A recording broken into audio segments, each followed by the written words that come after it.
I came home to a sold sign. My own stepfather stole my house. He left for his dream vacation. But when he returned, reality hit hard.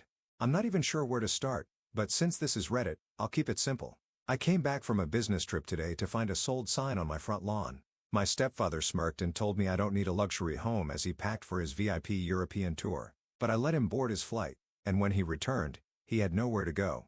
Before I explain how that happened, let me introduce myself. My name is Ethan. I'm 28 years old, and I work as a structural engineer. My job pays well, but it's exhausting.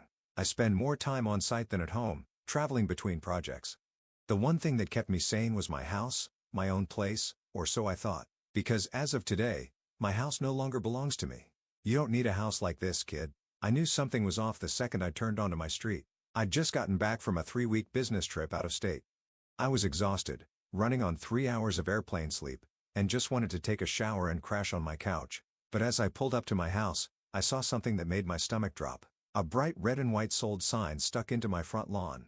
I slammed on the brakes so hard my tires screeched. My brain refused to process what I was seeing. No, that had to be a mistake. I pulled into the driveway and practically ran to the front door, my work bag still slung over my shoulder. But before I could get inside, I heard his voice. Richard, my stepfather. He was inside my house, packing up my things. I stormed through the front door, hard hammering. What is going on? Richard barely looked up from sealing a box with packing tape. Oh, hey, kiddo. You're back earlier than I thought. Kiddo. He always called me that. Like I was still some clueless teenager and not a grown man who had worked for everything he had. I dropped my bag onto the floor. Why is there a sold sign on my lawn? Richard let out a dramatic sigh, like I was the one inconveniencing him. We sold it. My stomach twisted. We? I took a step closer. What do you mean, we? Richard set down the tape and looked at me like I was being slow. Your mother and I, obviously. You don't need a big house like this, Ethan. It's ridiculous for someone your age. You should be renting a small apartment, saving money. He waved a hand. You'll thank me later. I felt my fingers curl into fists. Richard, this is my house. I bought it with my money. You had no right. He laughed. Kid, you think you did this alone? You think you're some self-made success story? He clapped me on the shoulder like I was a child. It's all family money. Shared assets. You don't actually own anything. I recoiled like he'd slapped me. Family money? Shared assets? No, that was a lie. How they stole my house? Here's where things get technical. Yes, I paid for the house. Yes, I made every mortgage payment, but the house was originally bought when I was 23, too young to get a good loan on my own. My credit was solid, but the bank still required a cosigner. And my mother? She volunteered my stepfather. It's just paperwork, Ethan, she had said at the time, waving away my concerns. It'll still be your house. So I signed the documents, believing my name was on the deed. And it was at first. What I didn't know was that Richard had refinanced the mortgage behind my back while I was away. My name was quietly removed from the deed months ago. The house was now solely in his name, and legally, he had every right to sell it.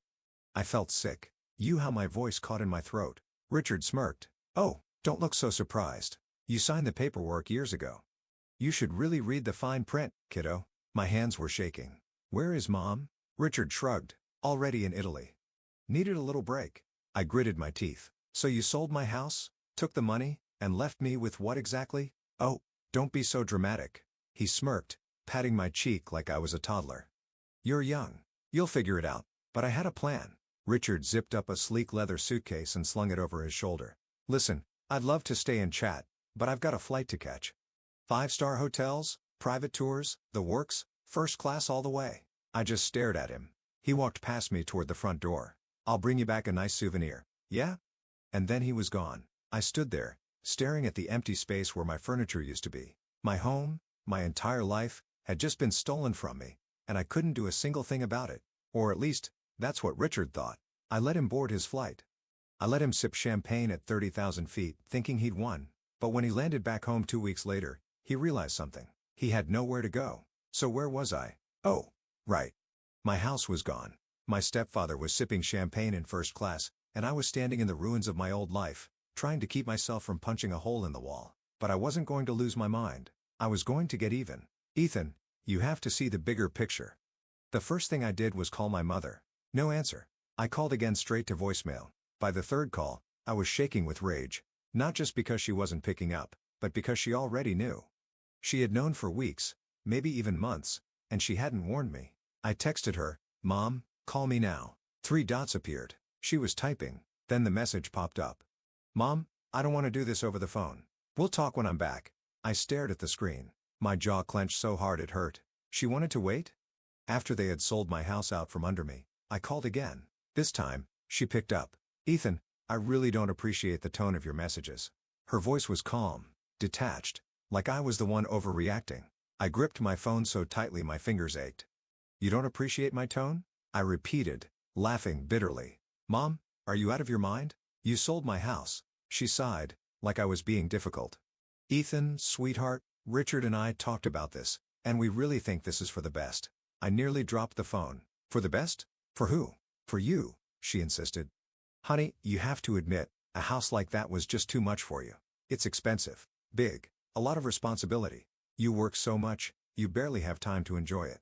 What's the point of throwing money into a place you don't even use?" I couldn't believe what I was hearing. "Mom, I bought that house. I wanted that responsibility." She'd get, "Ethan, you're still young. You don't need a massive house at this stage of your life. Richard and I found a much better option for you. A modern little condo, right in the city. It's low maintenance, affordable, much more suitable." I was speechless. "A condo? You stole my house, and now you're trying to convince me to settle for a condo?" She sighed like I was being a child. "Sweetheart, you have to see the bigger picture. Richard really helped you here. He freed you from all that stress. And listen, we didn't just take everything. A portion of the money will go toward helping you get that condo. Richard will handle the details once we're back." My stomach turned. "And the rest?" There was a pause. Then she said, "Well, a little went toward our trip. But Ethan, come on. It's all family money. We all deserve a little happiness, don't we?" I felt like I was going to be sick. She actually believed this. She actually thought they had done me a favor. Legally, he had every right. I spent the next 2 hours going through my paperwork, desperate to find some way to fight this. There had to be something, some legal loophole, some document that would prove that the house was still mine. But when I got to the refinancing papers, my stomach turned to stone because there it was in black and white. Months ago, while I had been working out of state, Richard had refinanced the mortgage in his name only. My name had been removed from the deed, making him the sole owner. He had done it so quietly, so strategically that by the time I even realized what had happened, it was already too late. I read the fine print 3 times, hoping I had missed something, but I hadn't. Legally, he had every right to sell my home. The money was already gone. My next move was to check my bank accounts. I knew I hadn't seen any money from the sale, but I needed to be sure. When I opened the banking app, my hands started to shake because I saw exactly what I feared. A $490,000 deposit from the home sale, followed by multiple withdrawals, hotel bookings, luxury brands, a wire transfer to an international account. I felt like I was going to be sick. The money wasn't just gone. It had already been spent, but I wasn't done yet. I sat in my empty house, staring at my phone, feeling rage build up in my chest. Richard thought he had won, but I wasn't going to let him get away with this. I took a deep breath, steadied my hands, and made 2 phone calls. The first? My lawyer. The second? My Uncle David. See? Richard had forgotten one thing. The only reason he had credit to refinance the house was because of my mother, and I knew something she didn't want him to know. Richard was about to lose everything. Let him enjoy his European tour. Let him sip champagne and think he had gotten away with it. Because when he landed back home, there wouldn't be a single penny left in his name. And he was about to learn exactly what it felt like to have everything taken away from you. All right, Reddit, time for the fun part. Richard thought he had pulled off the perfect scam. He took my house, spent the money, and jetted off to Europe, all while patting himself on the back for helping me. But what he didn't know was that he had left behind just enough loose ends for me to unravel his entire life. So while he was sipping overpriced wine in Paris, I was setting the stage for his downfall. Step 1. Freeze everything. The first call I made was to my lawyer, Sam. I'd known Sam since college. He wasn't some big-shot attorney, but he was incredibly sharp, and more importantly, he hated guys like Richard. After explaining everything, Sam let out a low whistle. "Jesus, Ethan, he really screwed you over." "No kidding," I muttered, pacing my empty living room. "Tell me there's something I can do." "Well, legally, yeah. He had the right to sell the house." My stomach sank. "But," Sam continued, his voice darkening, "if he refinanced the mortgage without your knowledge, we might have something." That got my attention. "How?" "Because your name was originally on the deed," Sam explained. "If Richard committed fraud to remove you, falsified signatures, withheld documents, Then we can hit him with a lawsuit. I clenched my fist. Can we prove that? That's what I'm gonna find out. Sam assured me he'd pull all the records and see if Richard had broken any laws in the refinancing process. If he had, I could drag him into court, freeze his assets, and make his life a complete nightmare. But that wasn't my only move. Step 2. Burn his bridges. Next, I called my Uncle David. Uncle David is my mom's older brother. He hates Richard. He saw through his fake charm years ago, but my mom ignored his warnings and married the guy anyway. The moment I told him what happened, David went ballistic. That manipulator. Are you kidding me? He stole your house. Oh, it gets better, I said. He used mom's credit to refinance. I'm pretty sure she doesn't even know how deep she is in this. David cursed under his breath. What do you need from me? David owns a small accounting firm. And lucky for me, Richard has been using his services for years. He trusted my uncle to handle his taxes, business filings, everything. And now, David was more than happy to dig through Richard's financials. If there's anything shady in his books, I'll find it, David promised. And if he's evading taxes, he's gonna have bigger problems than you. I grinned. That's exactly what I was hoping you'd say. Step 3. The final blow. For the next 2 weeks, I kept my head down and waited. I stayed completely silent. Didn't call my mother. Didn't send any messages to Richard. Let him think everything was fine. Meanwhile, Sam dug into the mortgage paperwork, and David poured through Richard's finances. And then just 3 days before Richard was set to fly back home, I got 2 phone calls. The first was from Sam. Bingo, he said. Richard committed mortgage fraud. Apparently, Richard had forged my signature on some documents to push through the refinancing without my consent. That meant his entire sale of the house was illegal, which meant I could sue his ass off. Send me everything, I told Sam. We're bringing him down. Then an hour later, David called. You're gonna love this, he said, almost laughing. I found undisclosed income in Richard's tax filings. I perked up. What kind of income? Let's just say he's been hiding money from the IRS for years. Hundreds of thousands in under-the-table cash, all unreported. If I make the right phone calls, he's gonna have a serious audit on his hands. I felt a slow, cold smile creep onto my face. Make the calls gladly. Richard had taken everything from me. No, I was taking everything from him. Richard lands back home and learns he's screwed. Richard's flight landed at 4:15 p.m. on a Sunday. At 4:37 p.m., I was sitting in my car across the street from his house, waiting. I didn't have to wait long. A black Uber SUV pulled up, and out stepped Richard, dressed in a designer coat and looking smug as ever. I watched as he rolled his suitcase up the driveway, humming to himself. And then he reached the front door, punched in the key code, and nothing happened. Richard frowned and tried again. Still nothing. Then the door swung open, and there stood my mother. And she did not look happy. Even from across the street, I could hear their voices. What, Linda? Why is the code not working? My mother folded her arms. We need to talk. Richard tried to step inside, but she blocked the doorway. Not out here, just let me in. Richard, she said, her voice suddenly trembling. The bank froze our accounts. His expression changed instantly. What? I don't know what happened, she cried. Everything was fine. And then this morning, I tried to withdraw money, and they said the account was locked. Richard's face turned pale. Very, very pale. Then his phone rang. He answered, stepping away from my mom. And that's when I saw it. His entire body stiffened. He started yelling into the phone. I knew exactly who he was talking to because the IRS audit notice had just landed in his inbox. His tax fraud had just been exposed. His illegal mortgage had just been flagged. His entire financial life had just collapsed, and he had no idea who did it. I drove away smiling. I could have stayed and watched. I could have walked up to Richard, stared him dead in the eyes, and told him exactly what I had done. But I didn't, because the best revenge is letting him realize all on his own that he lost. I lost my house. But Richard, he just lost everything. Alright, Reddit, buckle up because this is where it gets really good. Last time, Richard landed back home only to find his bank accounts frozen, his tax fraud exposed, and my mother blocking him from entering their house. He had no idea what was happening, only that his entire financial life was crumbling around him. But that was just the beginning, because now, it was time to watch him drown. Who did this? I didn't stick around to watch Richard lose his mind in real time. Instead, I drove home, made myself a drink, and waited for the inevitable call from my mother. It didn't take long. At exactly 6:42 p.m., my phone lit up with her name. I let it ring, then ring again and again. Finally, I picked up. Mom, her voice was shaking. Ethan, do you know what's happening? I leaned back in my chair, sipping my whiskey. Depends. What's wrong? She let out a panicked breath. Richard's accounts are frozen. The IRS is investigating him for tax fraud, and the mortgage company is saying there's a legal dispute over the sale of your house. I pretended to be shocked. Well, sounds like he's having a really bad day. Ethan, she snapped. This isn't funny. Did you do something? I let the silence stretch. Then I said, very calmly, you and Richard stole my house. She flinched. I could hear it in the way she exhaled sharply. Sweetheart, she started, her voice softening. You have to understand. We were thinking about your future. The house was just too much responsibility for you. I laughed, low and dark. Responsibility? That's your excuse? You stole everything from me, and now you're upset that Richard is facing consequences. Ethan, she whispered, he's going to lose everything. I smiled.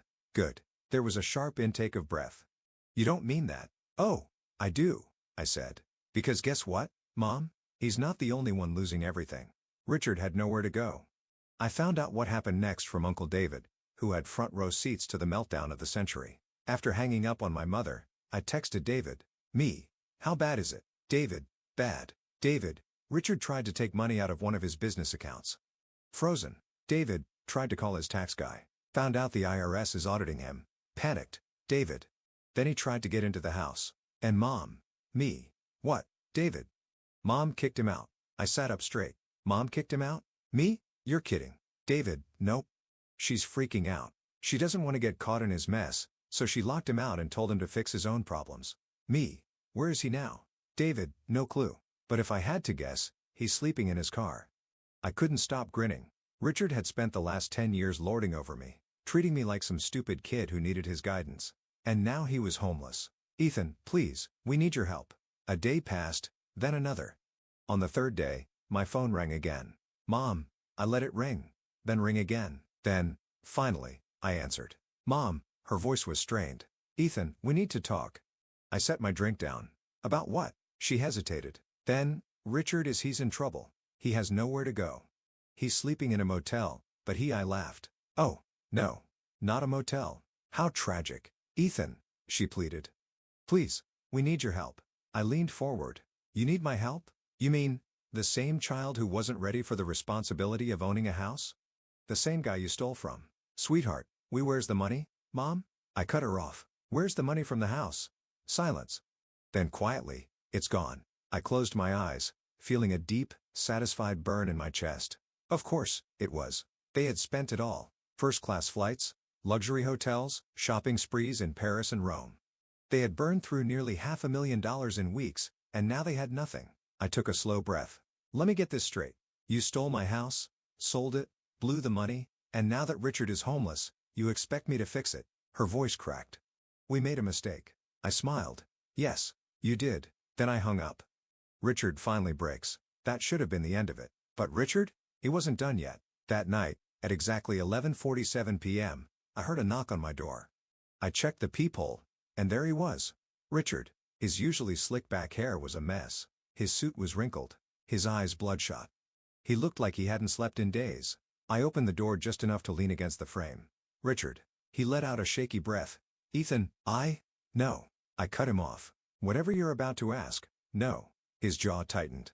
I just need some time. A place to stay while he laughed right in his face. He flinched. Then, very slowly, I leaned in and whispered, this isn't your home anymore. I watched his face twist. Anger, shame, desperation, all flashing at once. You selfish child. I stepped back and slammed the door in his face. He pounded on it. Ethan, you selfish person. I locked the deadbolt, and then I walked away. His shouting faded as I grabbed a beer, sat on my couch, and turned on the TV. Richard was done, and I had one. All right, read it? This is it.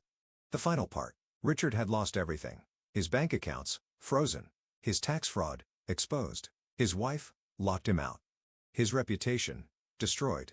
And now he was standing outside my door begging for help like a fool who played himself. So how did it all finally end? Well, it was even better than I expected. The last desperate move. After I slammed the door in Richard's face, I expected him to leave. He didn't. Instead, he started pounding on the door, his voice shaking with rage. Ethan, you arrogant man, you think this is funny? Let me in. I took another sip of my beer, calm, unbothered. You're wasting your energy, Richard, I called out. You should be saving it for when the IRS starts knocking. Silence. Then boom. He banged on the door. Let me in. You never appreciate anything. Do you? I sighed. Then without another word, I pulled out my phone and dialed 911. Yeah, hi. I said casually. There's a man outside my house trying to break in. He's screaming threats. No, he doesn't live here. Yes, I'd like someone to come get him. I peeked out the window just in time to see Richard stumbling back from the door, looking around wildly. He was probably realizing he was about 5 minutes away from getting arrested. He muttered something under his breath, then took off down the street like a defeated man. And that was the last time I saw him in person. The final blow. In the following weeks, Richard's life collapsed completely. The IRS audit went through. Not only did they uncover years of tax evasion, but they also found undisclosed overseas accounts, which triggered a full-blown federal investigation. The fraud case moved forward. My lawyer, Sam, to Richard apart in legal filings. Turns out, forging someone's name on a mortgage document? That's highly illegal. My mother filed for divorce. Yep, the moment she realized Richard was dragging her down with him, she jumped ship, froze their shared accounts, hired her own lawyer, and kicked him out for good. I'd love to say she did it because she finally grew a conscience, but no, she did it because she was scared. I wasn't mad about it. In fact, it was perfect because now, Richard had nowhere to go. Where's Richard now? Here's the best part. I hadn't heard anything about Richard for months, but then a few weeks ago, I ran into Uncle David at a coffee shop. We sat down, caught up, and then I finally asked, "So where did Richard end up?" David grinned. "You're gonna love this. Turns out, after Richard lost everything, he tried to flee the country. Yeah, he actually booked a flight and tried to disappear, but there was one small problem. The IRS had already flagged his passport, so when he tried to board the plane, they arrested him at the airport." I nearly choked on my coffee. "You're serious?" David laughed. "Dead serious. Last I heard, he's trying to fight the charges, but between the fraud case, the tax evasion, and the debts, he's screwed." I sat back in my chair, exhaling slowly. It was over. Richard was done. And as for me, well, I got my money back. Not all of it, of course. The house was gone, but between the lawsuit settlement and damages, I walked away with a very nice chunk of change. And my mother? She tried to apologize, sent long, guilt-ridden texts, left voicemails about how she had made a mistake and wanted to fix things, but I never responded because I realized something. She was never really on my side. She had stood by Richard until it was no longer convenient. And me? I was just collateral damage, so I cut her off. For the first time in my life, I had no family obligations. No guilt, no weight dragging me down. Just freedom, and wow, did it feel good? Final thoughts. A few months ago, I was homeless and betrayed. Now, I have a new place, a fresh start, a bank account full of Richard's money. And best of all, I sleep like a baby every night because I know somewhere out there, Richard is lying awake in a prison cell wondering where it all went wrong. And that's the sweetest revenge of all.